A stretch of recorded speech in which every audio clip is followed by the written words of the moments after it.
Good Monday morning to you, RSBN Live viewers. I'm Matthew Alvarez. Thanks so much for streaming in as we get ready for a great start to the week with a White House press briefing with Karoline Leavitt. Looking forward to that. Looking forward to watching it with you, as that is in about 29 minutes from now. We're going to go over some news headlines, of course. We have a number of great sponsors for today's broadcasts, and we have, at this point, 3 live broadcasts today. So we'll go over those programming notes as well, as the president has quite the schedule today, and we will be sharing that with you. Again, thank you so much for streaming in. A lot of news to get to. As you guys know, this 24/7 news cycle did not quit over the weekend. It continued and it right into today. So it doesn't really feel like a Monday in the news world. This is definitely a lot going on, as you guys know, if you've been watching various, social media platforms like X and Truth Social, and following us here at Right Side Broadcasting Network with all the different news headlines. We'll get into all of that in just a second. Again, we're looking forward to today's press conference in about 28 minutes from now. Again, hope you had a great weekend. As we dive in, here we go again. Another great week coming up, because we've seen such victories and wins by President Trump. There's a lot to say about that from a 30,000-foot view. I had a few thoughts about that I'll share with you in just a minute. But before we do that, outside of this morning's press briefing, so that again at 9 a.m., President Trump and the First Lady will participate in a bill signing at the Rose Garden. That's scheduled for 3 o'clock. However, live coverage starts at 2 p.m. Eastern right here on RSBN. And then tonight, more coverage live with President Trump. At 7 p.m., the president will participate in a Kennedy Center board dinner. That live coverage starts at 6:30 p.m. So pretty much a trifecta so far of coverage right here on Right Side Broadcasting Network. Again, thank you so much for streaming in, as we're 3 minutes after the bottom of the hour, 8:33 on the East Coast, bright and early out there. Actually, it says 8:33, guys. It's actually, yeah, that is the right time. Okay. I was looking at the clock the other day, and we were looking at some coverage yesterday, if you caught it, from the Vatican, where Vice President JD Vance and Secretary of State Marco Rubio were at the Vatican for Pope Leo's inaugural Mass there. We had live coverage yesterday. So a lot of different time zones, as you guys know, that we've been covering. It's been a huge international week just last week with President Trump's Middle East trip, and then on top of that, just yesterday with the Italy/Vatican time zone. So a lot of moving parts, but what's great is President Trump is back on U.S. soil and posting a lot on Truth Social, as you guys have seen over the past 24 to 48 hours. It seems as if President Trump was still running on Middle East time, to be honest, because it was Saturday morning, 8 a.m., around that time, at least Central Time. And we're seeing these posts that were really good, solid posts, waking up to those. And it's something that we have to remember, that though there's other news headlines that happen that the left wing brings up to try and distract in some cases, we still won't forget about certain investigations that were just opened up, a.k.a. James Comey. The Secret Service literally brought him to be questioned about that whole post the other day from the beach. So, I mean, there's a lot of things that we have to remember with messaging and how they like to stir up and direct. This is very important, and I know most of you know this, but to those that might not know, they like the public opinion to be swayed, right, in the way of the left wing. That's why they have such a huge amount of people on the left wing media. And they always do the bidding of the radical leftist or Democrat liberal way, which is anti what the majority of we the people voted for in 2016, 2020, and this past election. So we're aware of it. But I know the viewers that are watching right now, whether you're watching live right this second at 8:35 a.m. Eastern, or whatever time it is where you're watching, we're not falling for the distraction mainstream media trap that they've been doing for decades. But now we have this awareness of it, and it all started with Rush Limbaugh, but then President Trump really drove it home with the fake news, not really moniker, but theme. So now we're aware. So again, there's a lot of news to get to. And let's just go over President Trump's schedule one more time for those of you just joining us, as more and more viewers waking up and saying hello, and on the chats on Rumble, YouTube. We're airing live on X, Truth Social, Getter, all over the place, Facebook. So thanks again for streaming in on this bright and early Monday morning. In some cases, cloudy or foggy, wherever you are. Again, thank you so much. Also, if you're watching on the West Coast right now, thank you. That's really, really early. But we're getting ready for a press briefing, 9 a.m. Eastern time with Karoline Leavitt. Again, 3 p.m. Eastern. The President and the First Lady will have a bill signing at the Rose Garden. We'll have live coverage starting at 2 o'clock. Robert McNeely will be in studio for that coverage. He'll also be in studio covering the 6:30 live coverage start time for the 7 o'clock President meeting, where he's participating in a Kennedy Center board dinner. So that live coverage starts at 6:30. So 3 different live broadcasts today. You can always follow on Rumble, on YouTube, and other places. Of course, our app, our website, for when different broadcasts are starting. Obviously, it's great that you guys replay it as well. I watched some of the replays myself just to see how the coverage went, but also sometimes, watching the president here is different from sitting in your privacy of your own home watching and really listening to what he's saying. So it's both ways. It's great to just be able to have that opportunity to replay it with ease here in streaming media. Obviously, a lot of people going to streaming these days. It's pretty simple to do. And as long as you have that Wi-Fi connection, you're good. Obviously, you have to have some electricity and you're good too. So again, 8:38, Monday, May 19th. All right, so here's the 24/7 news cycle summed up into 2 main points. And I'll share this a bit later as we get ready to toss to the White House press briefing room, because I really believe this is very common sense but important, not only for me, but I believe for our country. And it's not groundbreaking material here, but it's it's common sense. This is the way I see it right now. 30,000-foot view. Basically, it's this. Let President Trump do his job that we, the people, the majority of the people, hired him to do, which is to save our country.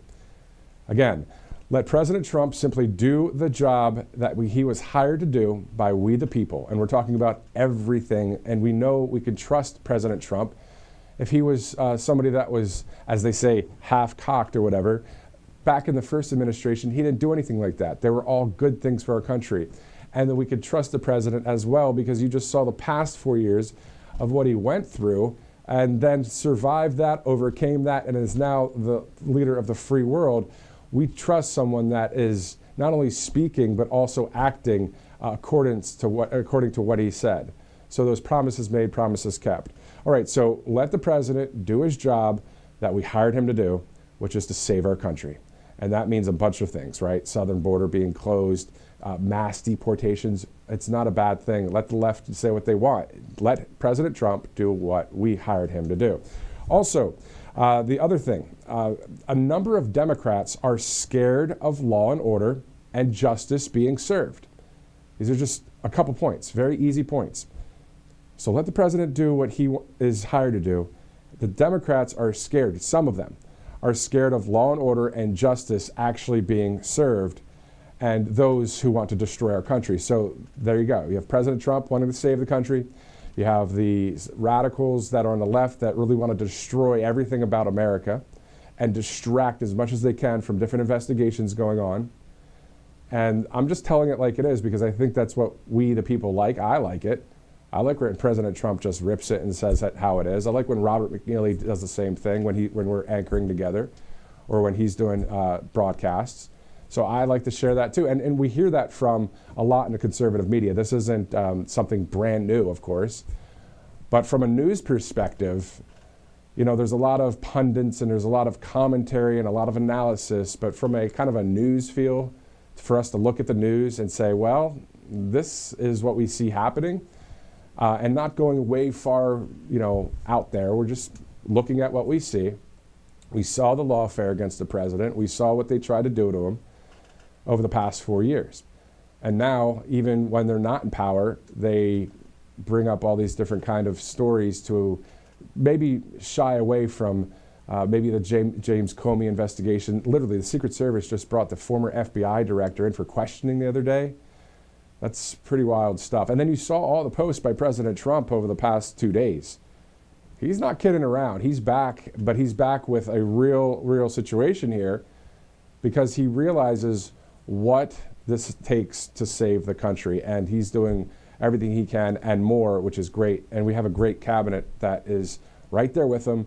And then the majority of we the people, I was actually thinking about this the other day. I was thinking about what is the percentage of we the people, or what is the percentage of this country, those that even voted or not. There were 156 million people that voted in the 2024 election, according to what I researched. There's 347 million total.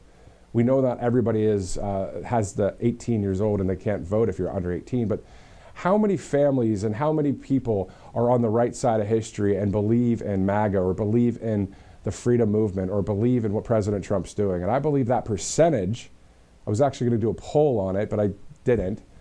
But I don't know, what is it, 60%, 70% of the entire country we're talking about, every person on this soil. We know that that huge majority is on the right side of history, and that's what we're up against, is this smaller minority that, and we're not talking minority with skin color.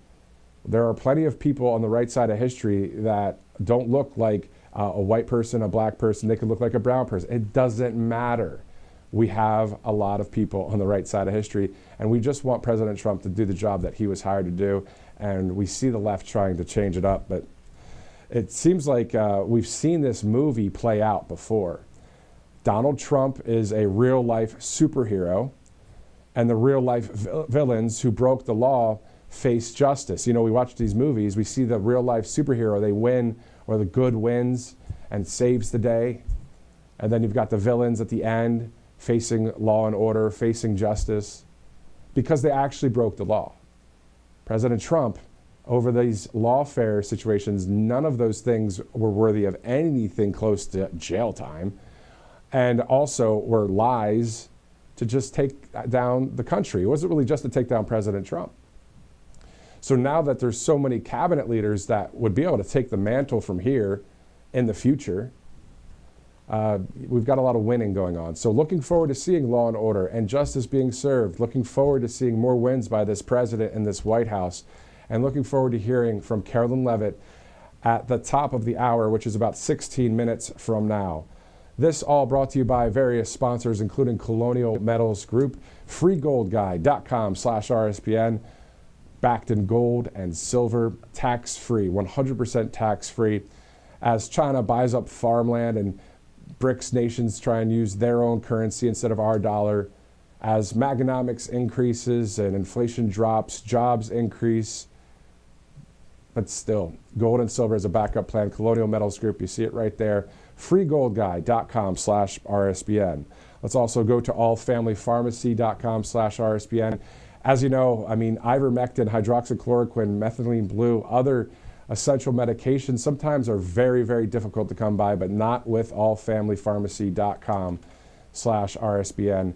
You see that 10% off the RSBN 10 code. We actually have a new percentage off as of today, which will switch up our graphics here in a second, which is actually for the 20% off.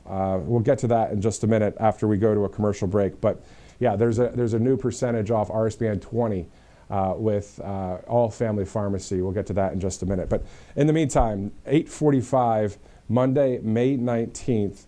Let's go over some of the latest headlines that we're seeing out there. The big, beautiful bill passed at a House committee, so it's moving along. That's great to see. The James Comey investigation continues as Secret Service brought him in for questioning about that ridiculous post from the other day. And then, of course, President Trump on Truth Social posting a whole heck of a lot in the past 48 hours, including this. How much did Kamala Harris pay Bruce Springsteen for his poor performance during her campaign for president? Why did he accept that money if he is such a fan of hers? Isn't that a major and illegal campaign contribution? What about Beyonce? What about being on Oprah and Bono with the musical performance there. So the president talking about that.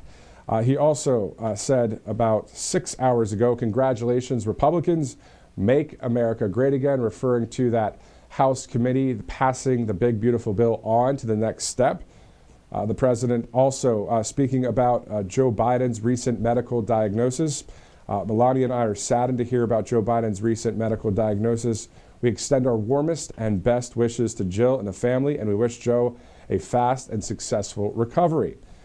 The president also posting an article from Roger Stone talking about Letitia James, saying the quote that he used here from that article, a sick and horrible woman who also happens to be grossly incompetent.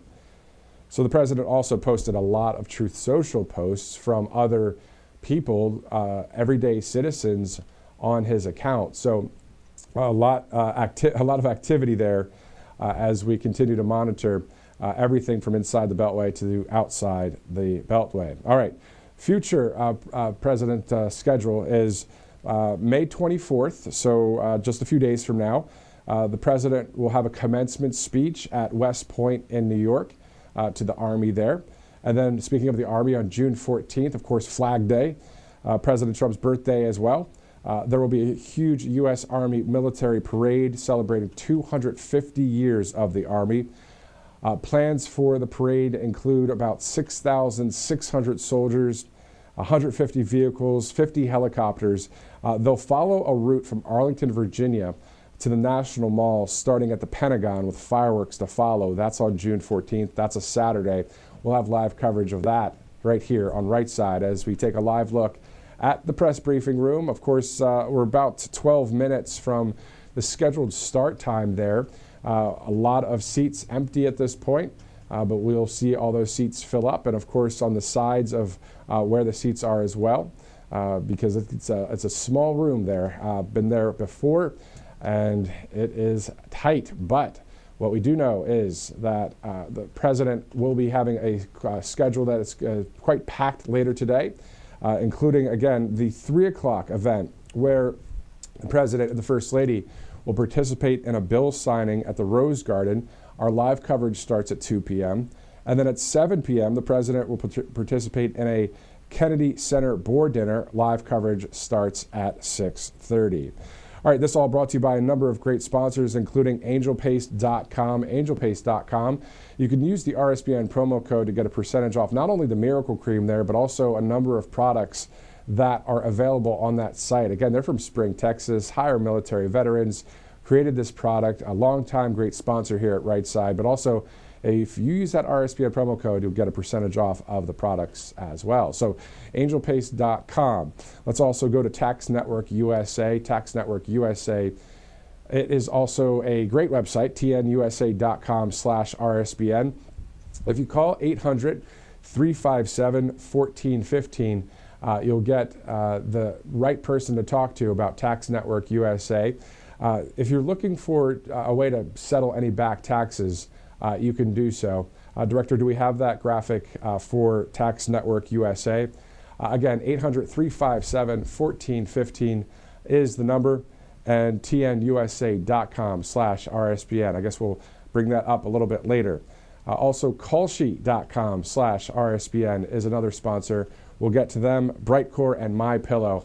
Throughout the day, we'll have a number of sponsors, including Callsheet, as you see right there, callsheet.com/RSBN. If you're looking to bet or trade on whether it's science, technology, weather, sports, politics, it can be very basic questions or really in-depth questions, but you just go to callsheet.com/RSBN for that. They also have an app, callsheet.com, a great sponsor here at Right Side Broadcasting Network. As we're about 10 minutes away from the start of this press briefing in Washington, D.C. Once again, thank you so much for waking up with us, getting ready to see Karoline Leavitt there to start the week off. And as I mentioned earlier, if you're just joining us right now on Right Side, it's been quite the 24/7 news cycle, even through the weekend. We'll talk about it when we come back right here on RSBN Live. You've heard how hard it can be to get access to medications like ivermectin, all the things they don't want you to take because they're actually effective and they don't cost all that much, right? You've seen that one before. So it's critical to have something like that on hand for any emergency and to be prepared in a time of crisis. And that's why I want to tell you about All Family Pharmacy. They're cutting through the nonsense, and they make it easy to get hard-to-find medications when you need them most. They'll provide the prescription, no hoops to jump through, no waiting room, no hassle, and they deliver it right to your door. All Family Pharma even lets you order in bulk so you can stay ahead of the curve. Head over to allfamilypharmacy.com for 10% off your first order. Again, allfamilypharmacy.com. It's simple. Get the 10% savings. Be prepared.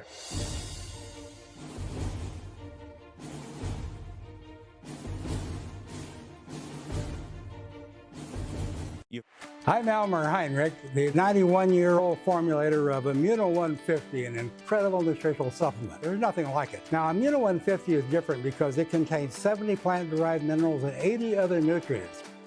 Dr. Linus Pauling, known for vitamin C, was instrumental in convincing me to get into the mineral business in 1983. He said the world is sick due to a lack of minerals in topsoil. He said the body needs 60 minerals, but the average food and supplement has no more than 12. That's the reason for Immuno 150. Since its inception, it's had a powerful impact on the lives of thousands of people who could not get any help from various supplements they took or their doctor.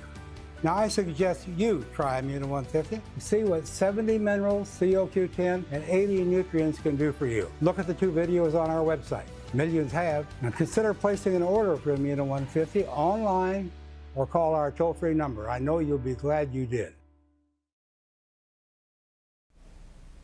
Good morning. Welcome back to RSBN Live. I'm Matthew Alvarez. Thanks so much for streaming in on this Monday morning, bright and early for many of us, especially out there on the West Coast, Mountain Time Zone, Central Time Zone.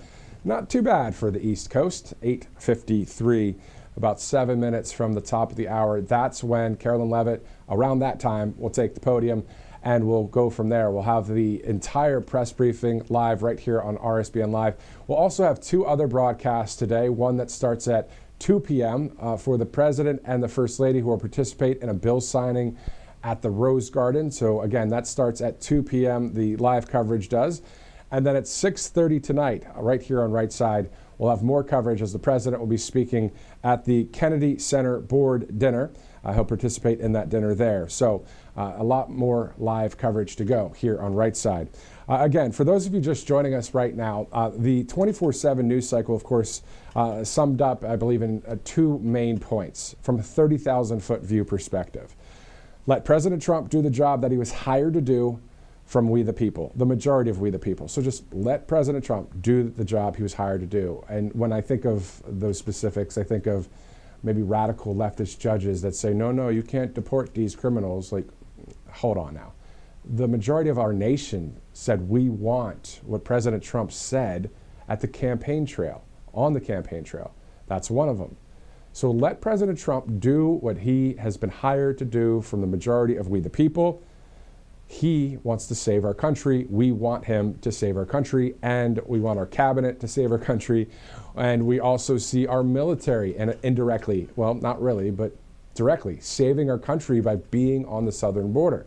There's many other facets to that, law enforcement and Health and Human Services and HUD and DOD and on and on and on, DHS, DOD, same difference from that in the military. But the point is, that's what we, the people, hired the president to do. So there should be no really pushback against these things, especially when President Trump is doing everything within the law. Everything he's doing is legal. So then there should be no problem.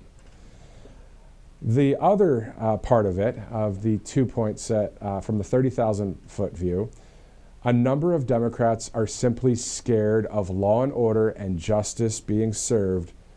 Of course, those people want to destroy our country. So we have the people that want to save our country. We have a few people, not a lot, not a majority. Even though the media is big, doesn't mean that all the people they're representing are big. It's a smaller number than all of us. You know, but we don't want divisiveness. But what the problem we're facing is there are some people on the left that are being divisive against the right, basically saying, no, you can't deport criminal illegal aliens. You have to make sure they have due process for someone that's here illegally committing crimes. That's a crime against our country. that's an enemy to the state in a way. Not for anything violent, but just for, hey, if you break the law, you come here illegally, you commit a crime, you're deported back to a country and then you're going to jail. That's what President Trump and the team is saying. And there are people that are coming against that. So that's what I'm saying when I'm not trying to go divisive, but it's just what we're seeing out there. So again, we have the president wanting to do the job that we hired him to do, to kick butt for this United States of America. And then we've got the left, a number of them that are just simply scared of law and order and justice being served. I mean, James Comey, there's an investigation. He just was taken from the Secret Service and questioned that if he didn't do anything wrong, if James Comey was perfect, nobody's perfect except for Jesus, in my opinion, and I know a lot of you believe that too. But James Comey, if he did nothing wrong, then the Secret Service would not have taken him and gotten him questioned. But he has a long history that has done terrible things, as President Trump called him a dirty cop the other day in an interview with Bret Baier. So, you know, we're seeing a lot of really what's going to happen next with our country when it comes to law and order and justice being served. Okay, and again, we've seen this movie play out before. Donald Trump is the real life superhero, really saving the day with he and the whole cabinet, the great leaders that he has selected. And the real life villains, those who broke the law, they face justice in the movie. So that's really what we're seeing in real life right now. But we haven't seen a lot of those villains, so-called, that have broke the law, that have actually faced, as we heard from Kash Patel, the accountability or that justice yet. So we're gonna, you know, step back from that. It's just food for thought on the 30,000-foot view. There's so many stories to follow and talk about, but sometimes I like to do that view from high above and kind of look. Not that I'm high above, but just from high above, and just look and be like, okay, what is really going on here in our country? It's black and white. It is clear between day and darkness. It's simple. It's a leader that wants to save the nation and those that want to destroy it. So even though we won the election by a huge majority, we're still seeing them try to do things differently by not, in the case in point is the simple one that we see recently about the criminal illegal aliens and judges saying, no, they have to stay here and make sure that they're really part of this, you know, illegal, situation, and that they committed this crime. Well, they committed the crime. We see that they committed the crime. They wouldn't be arrested in the first place. And then if they don't have paperwork, they're here illegally. That means they have to go. And who am I? I'm not saying I'm a judge. I'm not a law enforcement analyst or whatever, but these are very common sense things. And the reason why I talk about them is because this is for the safety of our country. We've seen what has happened out there when criminal illegal aliens are just running free. And thanks to Joe Biden and his administration, that's what allowed all the millions of people to come in anyway. All right, so we're going to see Karoline Leavitt here in about any minute, actually. It's scheduled for 9 a.m.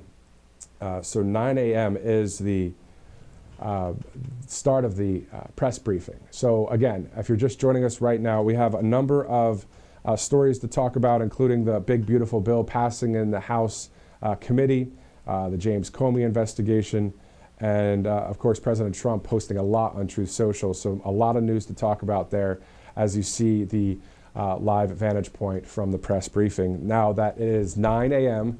on Monday, May 19th, top of the hour. Thanks again for joining us on RSBN Live.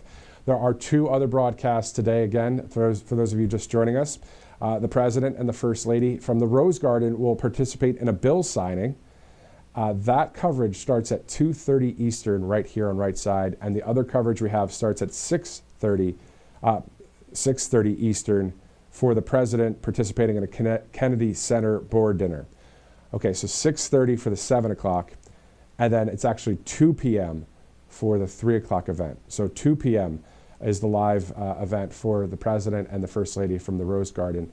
We'll have it right here for you on RSBN Live. Thanks for streaming in live, but also those of you watching on recorded replay, thanks to you as well. I know the day can get busy, But being a loyal viewer like you guys are, to stay up to date on what's happening in Washington, D.C., but also getting that commentary or analysis from people who really are on the same side you are when it comes to the majority of this country, that common sense, unprecedented way of reporting from a news kind of feel, something you just don't see on the left wing and in mainstream media as a whole. So thank God for conservative media.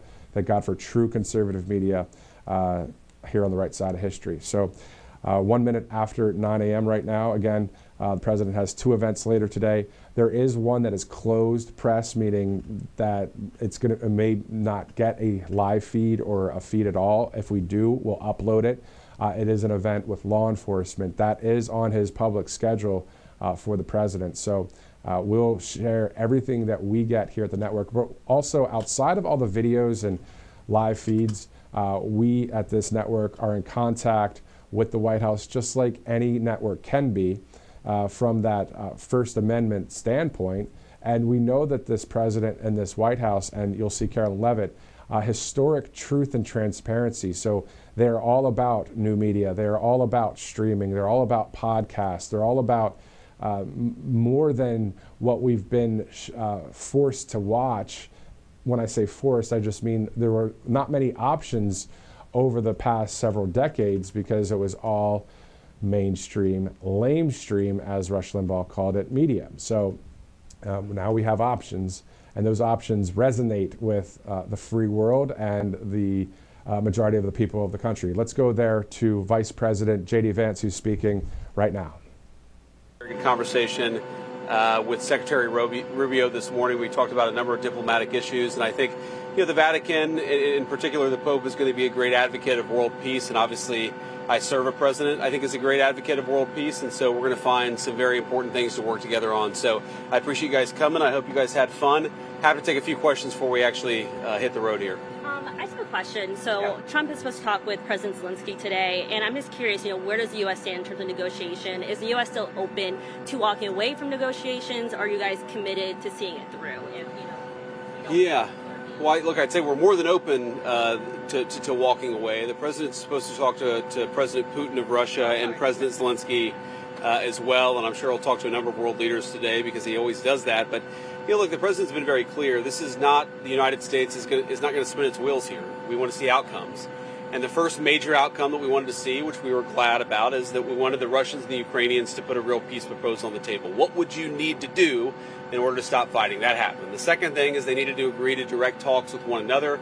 These sides hadn't talked in years. We thought that was a disgrace. That has now happened. But now, the talks have been proceeding for a little while. We realize there's a bit of an impasse here. And I think the president's going to say to President Putin, look, are you serious?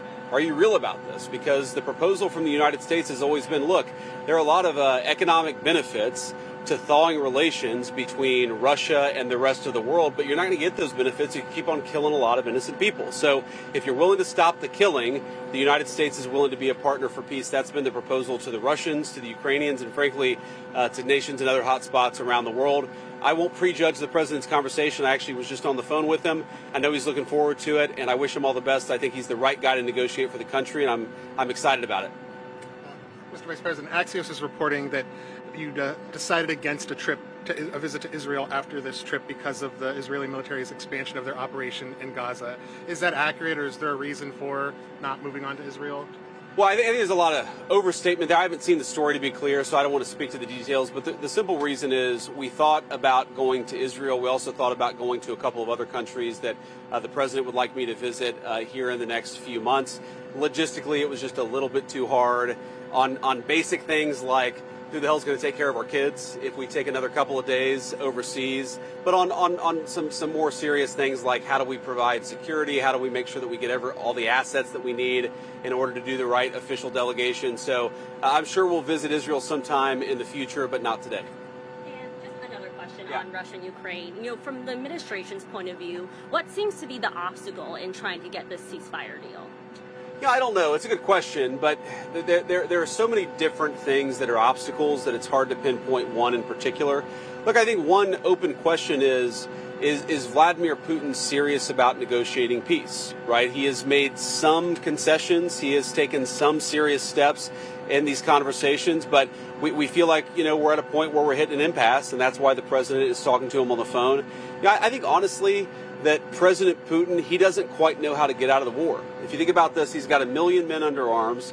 He's re-engineered his entire economy. What used to be manufacturing facilities making, products for people to use in their civilian life, they're now making tank shells and artillery shells and drones. And so this is a little bit of guess, but I think the president would agree that part of this is I'm not sure that Vladimir Putin has a strategy himself for how to unwind the war, of course, that's been going on for a few years now.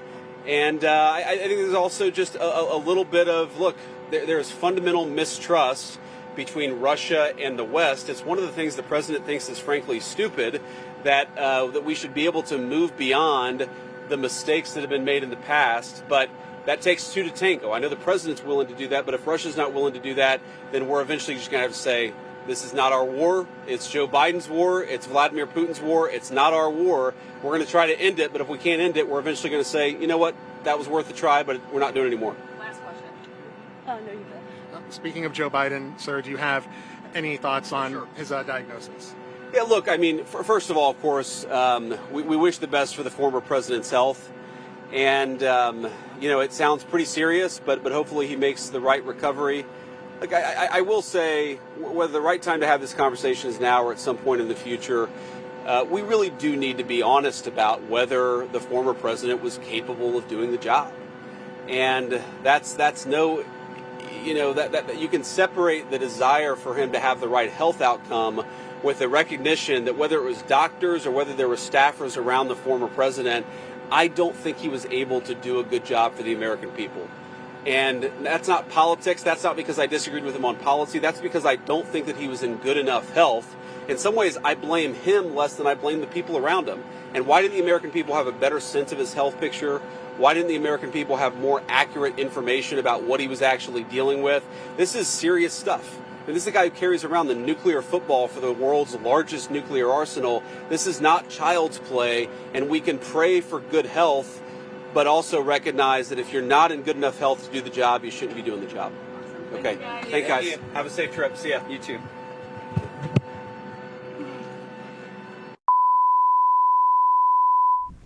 Okay, so that was a live feed from the vice president's plane. If you don't remember, the vice president was just at the Vatican yesterday, of course, local time there, 6 hours ahead of us. But the point is he's flying back from the Vatican. So there was a live press conference on his plane there, heading back to the States. And it's great to have the vice president on his way back, and it's awesome to have the president of the United States back from his Middle East trip on American soil to continue to win for our country as he won for our country just last week, but now back here on the domestic side.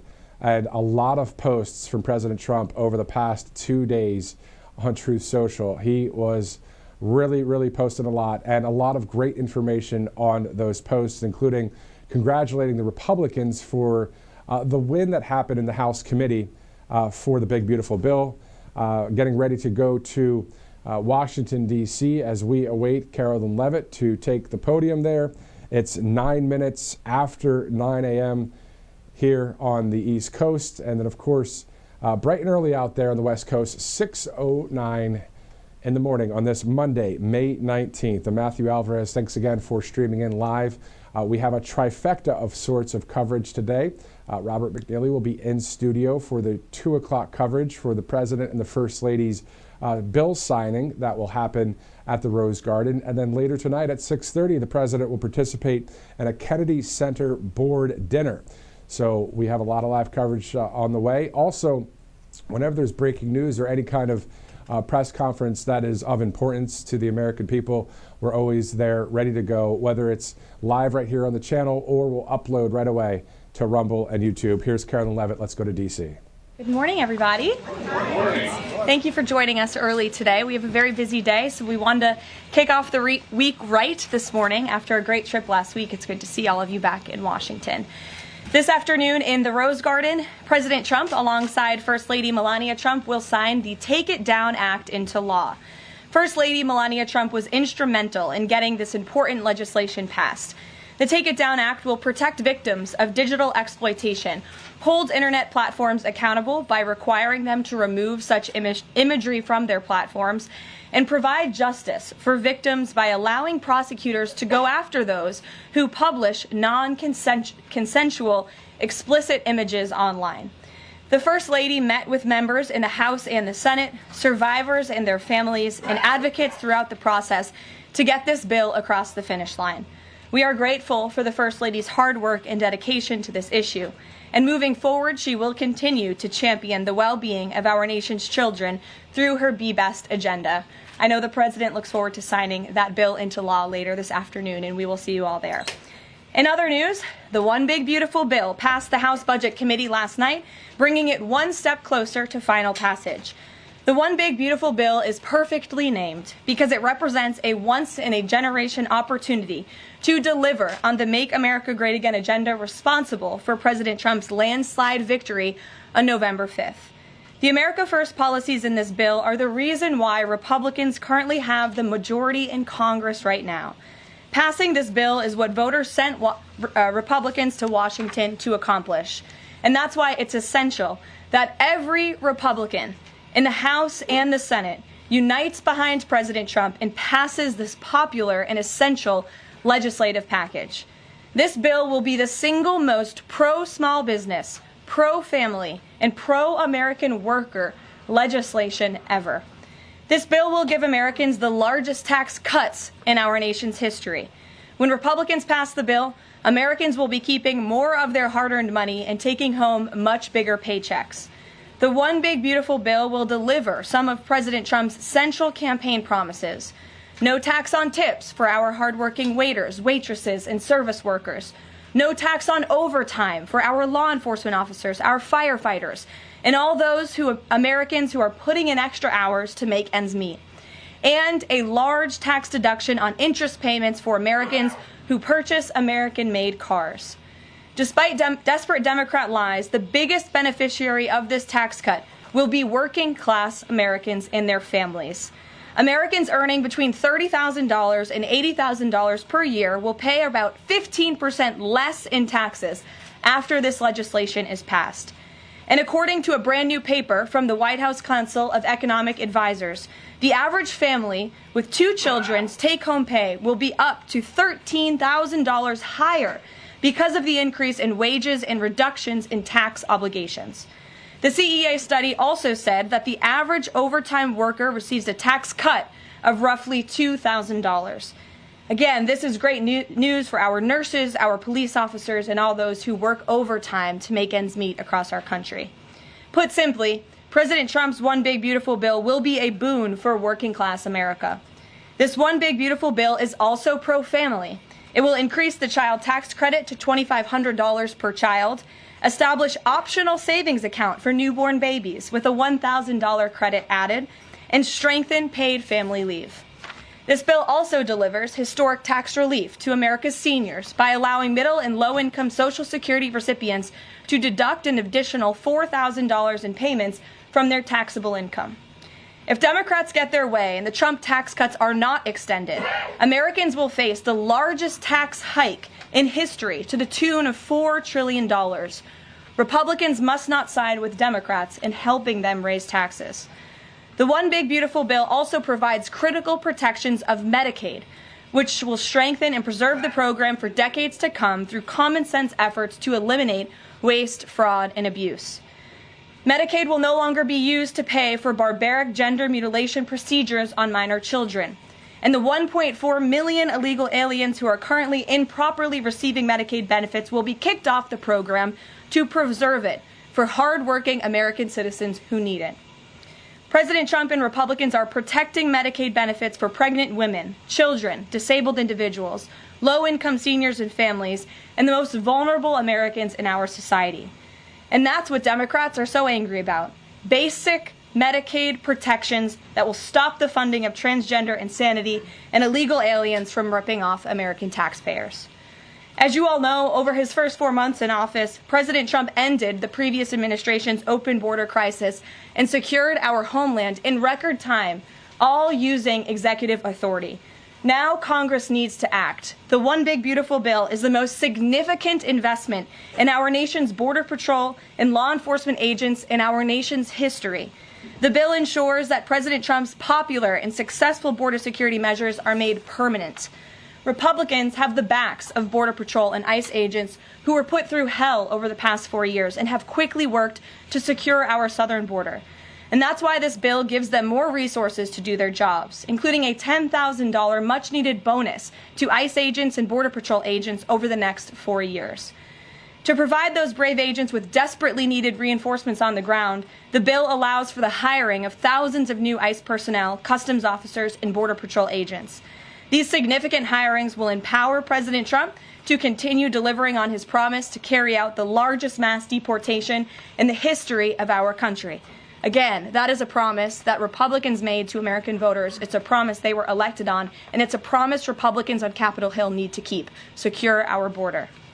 To supplement those efforts, the bill's funds will fund the completion of President Trump's signature border wall.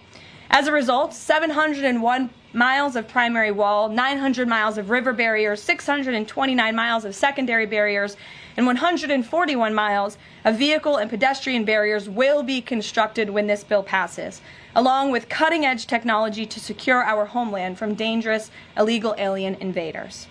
This bill also advances our national security and defense interests by ensuring the United States military has the necessary resources to remain the strongest and most lethal fighting force in the world. The bill will provide resources for the construction of President Trump's Golden Dome to safeguard Americans from potential attacks, give the Coast Guard resources to build more modernized ships, and the Air Force resources to acquire better planes. If all of those incredible things were not enough, the Big Beautiful Bill also finally modernizes air traffic control in America, a bipartisan issue.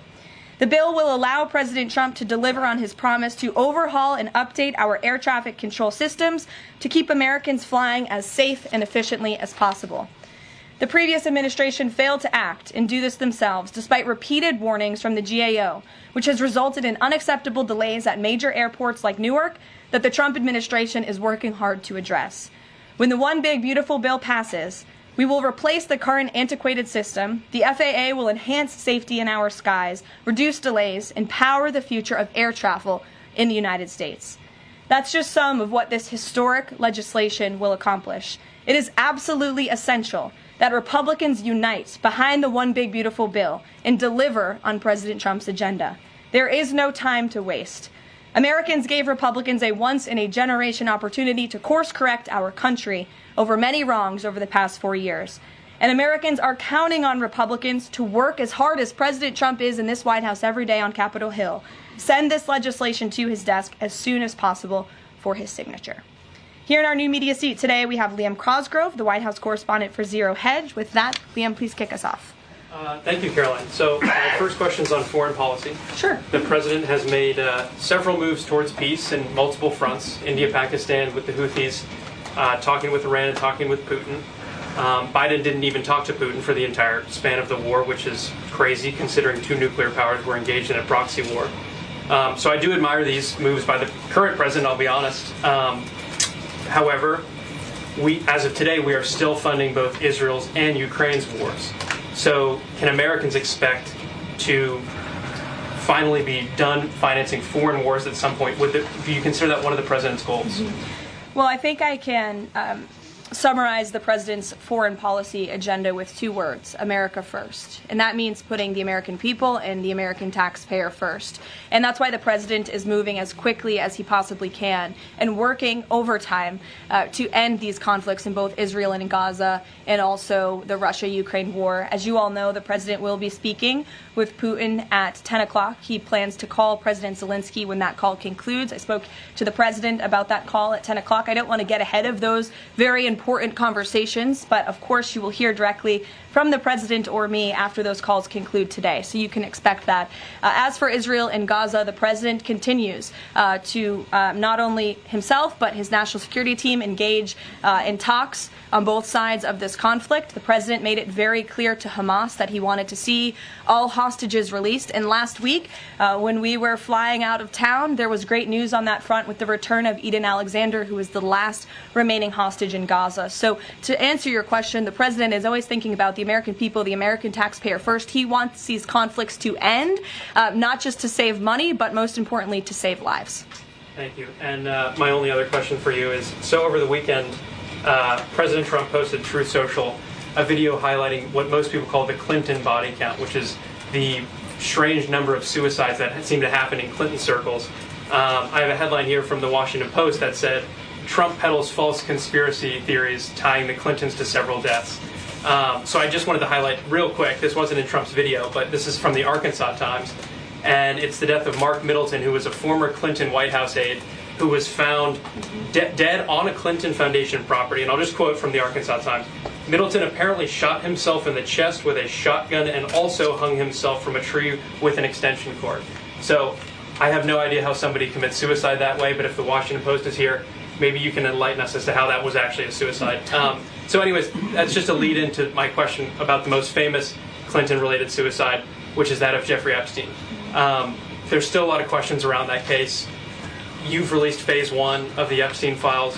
What was missing from that is any connection to his ties to intelligence agencies, and that's really the whole story, that not just trafficking young girls, but doing it on behalf of intelligence agencies, and even potentially as part of a blackmail ring with potential ties to the Israeli government. So for phase 2, when can we expect it? Will it have information pertaining to those aspects of the Epstein case? I know the Attorney General has committed to releasing those files. I would defer you to the Department of Justice on her timeline, but when she has made a promise in the past, she has kept it, and I'm certain that she will in this case as well. Rachel. Thanks so much, Caroline. The president set a 2-week deadline for Ukraine and Russia to negotiate a deal. That time is now up. Does the president intend to set a new deadline on this call with President Putin? And how much longer is he willing to give these talks? Yeah, I don't want to get ahead of the specifics of the conversation the president will be having with President Putin in less than an hour this morning. But he has made clear throughout the entirety of this conflict, since he inherited it from Joe Biden. Don't forget, this is a war that began because of the previous administration's incompetence and weakness, and President Trump is working very hard to fix it. He has made it clear to both sides that he wants to see a peaceful resolution and a ceasefire as soon as possible. But as for specifics on a timeline, I won't get ahead of the president. And just on the goals for this call in particular, is the goal to get Putin to agree to a ceasefire? Is the goal to lead to some sort of in-person negotiations with Putin and the president? Well, I think, again, we'll see how the call goes, and the president has made it clear his goal is to see a ceasefire and to see this conflict come to an end. And he's grown weary and frustrated with both sides of the conflict. The president and his team have put an enormous amount of effort in solving this very complicated war that, again, began because of the last administration's weakness. Does he still want to meet Putin personally? I think the president would certainly be open to that, but let's see how this call goes today. What's the status of the secondary sanctions package? The president's been talking about that. You haven't imposed them yet, but is that still on the table? I think everything's on the table, yes. And again, I won't get ahead of the president in any commitments or decisions, but certainly it's something he's been looking at and discussing. Elaine. Hi, Ken. I'm going to ask you about the House budget bill. So does the president agree with Republicans behind this bill that Medicaid work requirements should be implemented as soon as 2026? So the president wants to preserve and protect Medicaid for Americans who this program was intended for, the most vulnerable in our society, pregnant women, low-income families, seniors, those who truly need these benefits. And it should be going to people who physically cannot work. We want to see able-bodied Americans at least working 20 hours per week, whether that's part-time or full-time, whether that's even looking for work or volunteering for 20 hours a week if they are receiving Medicaid. These are common sense provisions. These are common sense changes that were actually introduced by former Democrat President Clinton. They've been supported by every Democrat president since, including the previous president, Joe Biden. But again, these are common sense reforms to ensure that those that this program was intended for receive those benefits. And then just a quick follow-up. Is the president okay with this bill adding to the deficit? This bill does not add to the deficit. In fact, according to the Council of Economic Advisors, this bill will save $1.6 trillion. And the president absolutely understands and hears the concerns of fiscal conservatives and of Americans who want to get our fiscal house in order. That's what the intention of this bill is. There's $1.6 trillion worth of savings in this bill. That's the largest savings for any legislation that has ever passed Capitol Hill in our nation's history. The next bill that even comes close was $800 billion. That's less than half of the savings that we see in the One Big Beautiful Bill. And so the goal of this bill is to produce economic growth, to cut taxes, and to get our fiscal house in order. And this is the right step in the right direction towards doing that. Thanks. Edward. Yes, thanks. And then I'll go to you. Thanks, You're welcome. I want to get the president's reaction to Moody's downgrading the credit rating of the United States. Sure. Well, look, the president talked about this over the weekend. The Secretary of Treasury also talked about it. When you look at the world has confidence in the United States of America and our economy once again. The president just last week secured trillions of dollars in investments from countries in the Middle East. We have seen trillions of dollars of investments flowing into our economy since the president took office. That is because America or people around the world have confidence in the United States of America. And if you also just look at the raw economic data that we're seeing, last week when we were out of town, inflation dropped once again. Oil prices are dropping, gas prices are dropping. The president has added nearly 500,000 jobs to the American economy already.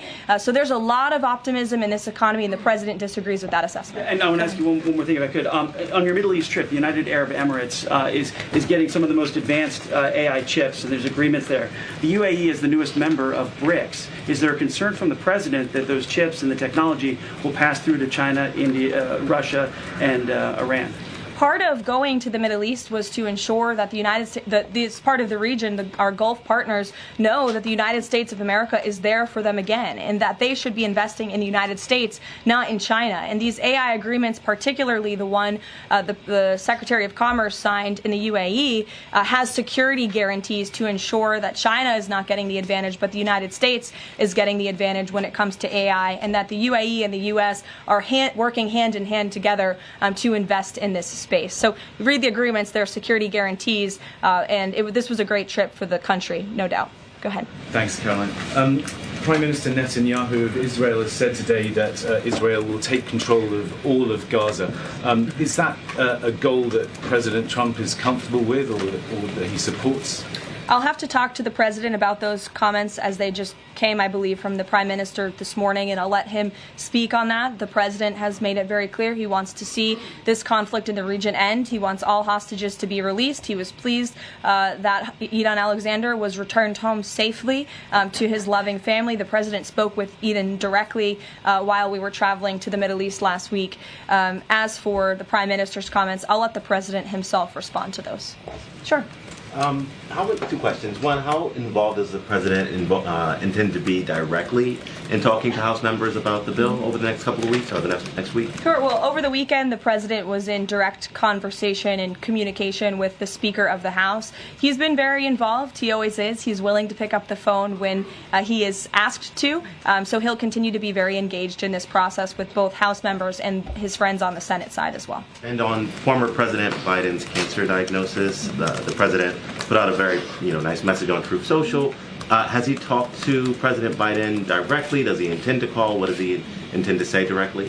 Not to my knowledge. I don't believe they have spoken, but I'm sure the president would be open to doing that. I spoke to him last night about the former president's cancer diagnosis, and the statement that he put out was the initial reaction he had with me on the phone as well. Peter. Follow up on former President Biden. White House doctors may have missed the early stages of his prostate cancer. So is President Trump worried about the quality of care that presidents get here? Not as far as President Trump is concerned. The White House physician we have here is phenomenal, and the team of physicians that take care of the president, particularly at Walter Reed Medical Center, are great. The president had his physical recently, as you know. He had perfect results. He's in very good shape. I think those of you who traveled to the Middle East with us last week can attest to the president's endurance. And by the way, I will add, we returned home from a very long and tiring trip last week, and on Saturday, where was the president? In the Oval Office working all day. He doesn't stop, he doesn't quit, he's in great health, and he trusts his physicians. Two more things. Putin ghosted everybody at these peace talks last week. As President Trump phones him today to try to figure out an end to the Ukraine war, does he think that Putin is the good guy or the bad guy? I'll let the president speak on that conversation later. He's made his feelings about both sides of this war quite clear throughout it. He wants to see it end. And Annie, the last one, what does President Trump mean when he says that Taylor Swift is no longer hot? Look, he is speaking about Taylor Swift's political views and how perhaps it has impacted the support of the American public for her work, and I will leave it at that. Annie, go ahead. Thanks so much, Caroline. I'm just going back one more time to the White House Medical Office because there seems to be some question about this with regard to President Biden's screening. Can you say whether or not President Trump is screened for prostate cancer as part of his physical? To the best of my understanding, he is, but we can certainly check in with the White House physician and go back and look at that physical report. And then just one other question. Recently, Stephen Miller at the White House made some comments about considering suspending habeas corpus. And I'm curious if there's any update on how the White House is exploring that option to enact the president's agenda. I don't have any update at this time, but I can check in with our Deputy Chief of Staff. Mary Margaret, go ahead. Thanks, Caroline. Given the ongoing revelations about the former president's mental acuity and how staff and media covered that up, especially with the release of this book, 2 days, I think, is there any interest in further scrutiny of Kevin O'Connor, the former president's physician? I'll let the president speak on that. I spoke to the president again about the former president's health diagnosis last night, and he wanted to extend his warmest wishes to the former president and his family. But as for any further action, I'll let the president speak on that first. Michelle. Vice President Vance's meeting with Zelensky. Can you share any more information on that? My understanding was it was a good meeting, a productive meeting, and we're grateful that the Vice President did it and that he also went to the Pope's first Mass in Rome. I also have an update on that. The Vice President passed along a letter to the Pope from the President and from the First Lady extending their warm wishes and inviting them to the White House as soon as they possibly can come. Michelle. On Iran, Steve Witkoff said yesterday that continued enrichment is a red line for the U.S. The Iranian foreign minister says that's going to continue no matter what. How committed is the U.S. to that red line, and what's the next step for the next round of talks? We are 100% committed to that red line. The President, Special Envoy Witkoff, Secretary Rubio have made that incredibly clear, not just to the American public, but also in those discussions that Special Envoy Witkoff has had directly with the Iranians. And the next round of talks? I don't have an update for you, but we can get one. To the back row. Go ahead. Thank you, Caroline. South Africa's president says he's going to come to the White House to meet with President Trump on Wednesday. What are the president's expectations for that trip? And South Africa's president recently said he believes the folks that have been resettled here recently are cowards running away from problems in South Africa. Does the White House have a response to that?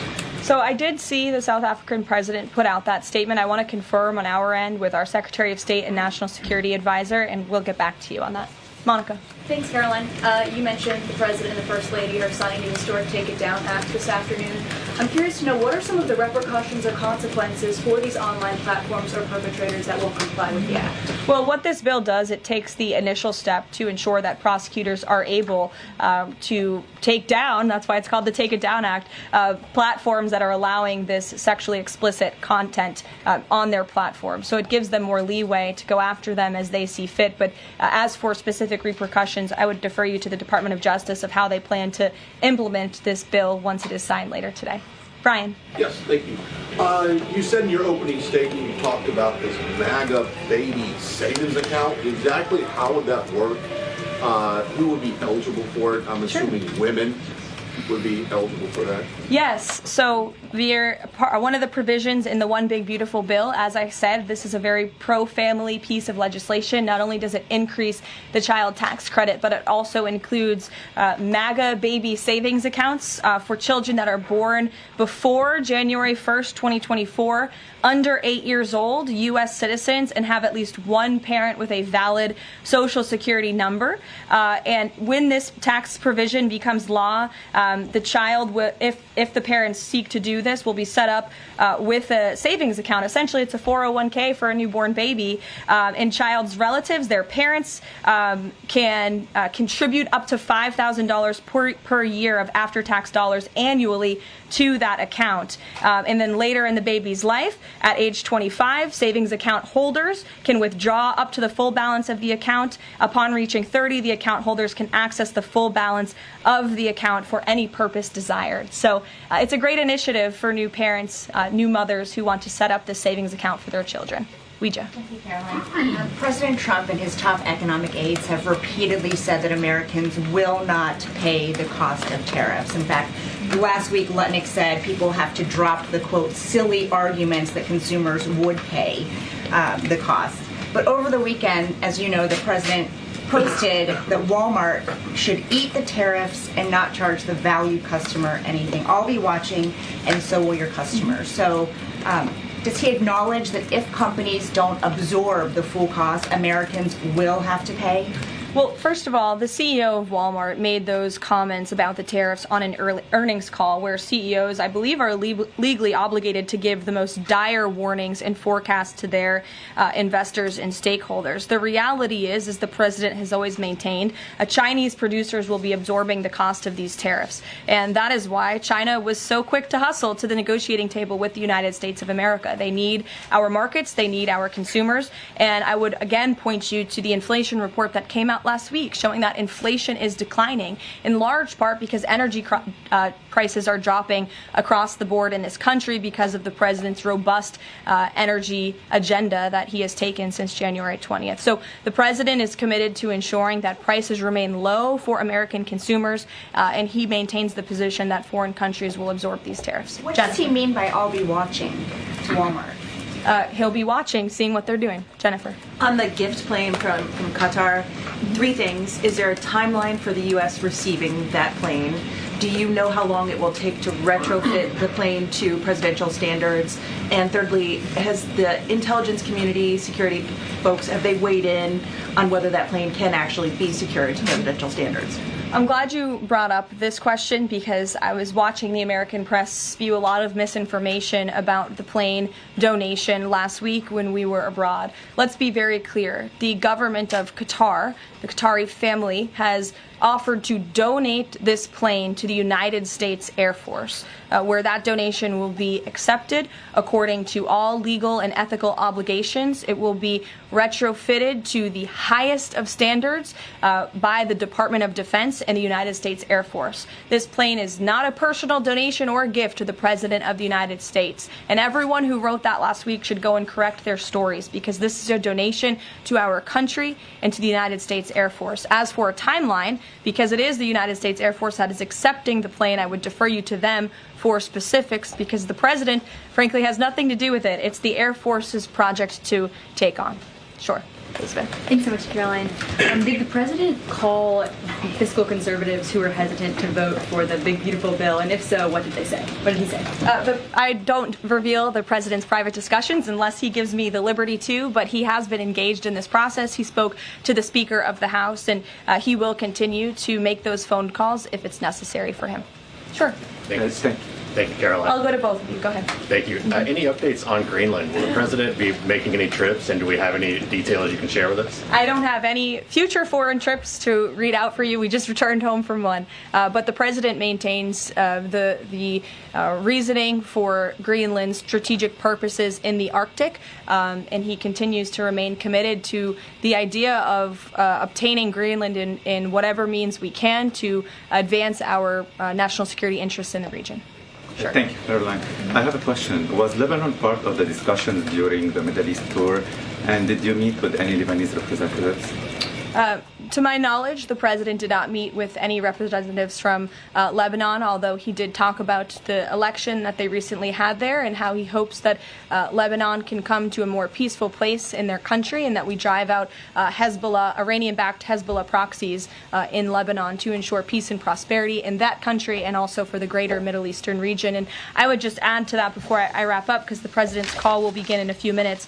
The president's historic tour to the Middle East last week truly reset our foreign policy agenda in that region. I think actually, in fact, the Washington Post had a headline, President Trump remakes U.S. foreign policy in the Middle East. And that's absolutely true. He took a courageous and bold step to lift sanctions on Syria. He strengthened our ties with our Gulf partners, and he put Iran into a very difficult position because the United States of America is back. And I will summarize the president's trip with an anecdote that I heard directly from a member of one of the foreign delegations. I asked him how hopeful their country was when they learned President Trump won the election. And he told me when President Trump won the election, it was like the lights turned on in a dark room.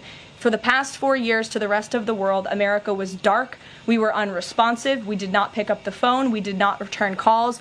All of that has changed under the leadership of this president. And I think the world saw that last week with this historic and wildly successful trip. And the work continues. The president will be speaking to President Putin at 10 a.m. and we'll have a readout for you after that call. And we'll see you in the Rose Garden at 3 o'clock. Thanks, guys. Thanks, Caroline.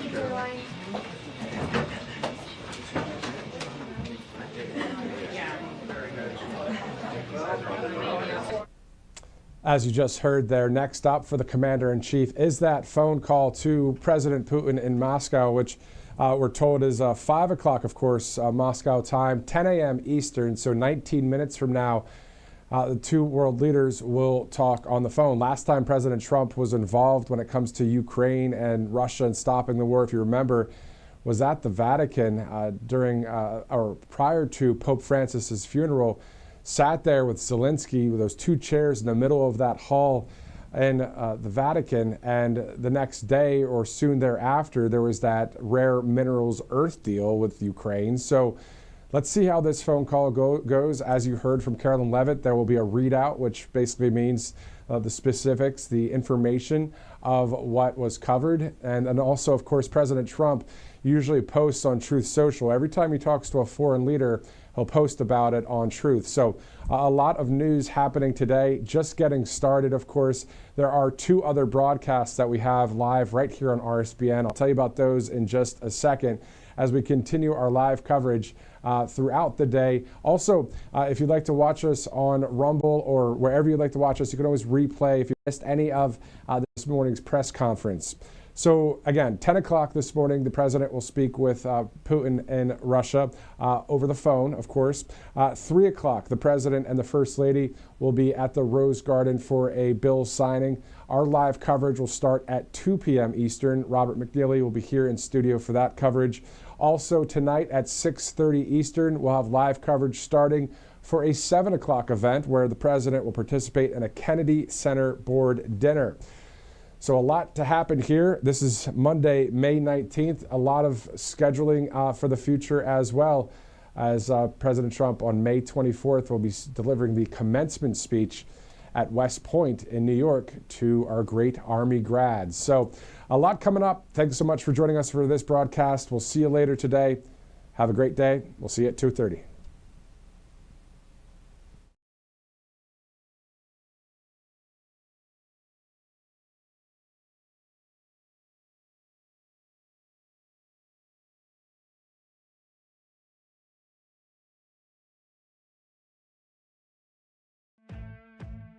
Welcome to Right Side Broadcasting Network, your trusted conservative news outlet. At RSBN, we deliver the truth when the mainstream media falls short. Since 2015, we've proudly broadcasted every single one of President Trump's iconic MAGA rallies, bringing you the excitement and energy live before anyone else. By watching RSBN, you get an unfiltered front row view of the action on the ground. We interview the crowds to give a voice to millions of Americans just like you. We show you President Trump's speeches in their entirety, free from interruptions and censorship. We cover the stories that matter to you with the integrity and passion you deserve. Thank you for choosing RSBN as your home for America First News. Together, we stand strong, united, and informed. So join us and be part of the right side of history. Hey y'all, it's Silk from the Diamond and Silk Chit Chat live show. Look, don't forget to check me out right here on RSBN Network. Be sure to watch the show on Right Side Broadcasting Network, and I want you to support Right Side Broadcasting Network. Yes, it's imperative that you do so, okay? I look to see y'all soon. Bye-bye. To celebrate our newest launch, Rev 7, I'm bringing you an amazing introductory offer, plus an exclusive overstock sale that you're not going to want to miss. Rev 7 is our premium energy drink that tastes great and gives you energy all day with no jitters and no crashes. That's because there's no sugar and no caffeine. I'm so sure you're going to love Rev 7 that for a limited time you can try our 3-pack absolutely free. Or check out our Percale bed sheets. I can't believe I'm even going to say this. Every color, every style, every size, only $29.88. So go to mypillow.com or call the number on your screen. Use your promo code to save 20% on our Rev 7 12-packs or try our introductory 3-pack absolutely free. And our Percale bed sheets, all sizes only $29.88, even the queens and kings. Inventory is extremely limited, so order now.